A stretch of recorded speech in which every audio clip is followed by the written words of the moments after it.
आज आपण भौमितिक आकार पाहणार आहोत। हा घन आहे। या घनाला 12 कडा आहेत आणि 8 कोन आहेत आणि 6 पृष्ठभाग आहेत। हा चौरस आहे। चौरसाला 4 बाजू आणि 4 कोपरे आहेत। ही इष्टिकाचित्ती आहे। इष्टिकाचित्तीला 12 कडा आहेत आणि पृष्ठभाग 6 आहेत।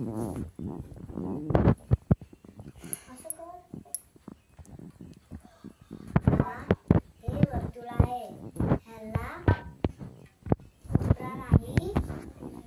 हा त्रिकोण आहे। हा त्रिकोणाला 3 बाजू आहेत आणि 3 कोपरे आहेत। हा दंडगोल आहे। दंडगोलला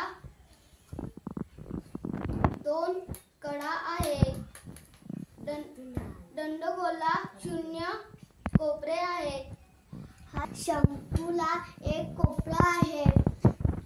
शंकूला 1 कडा आहे। शंकूला पृष्ठभाग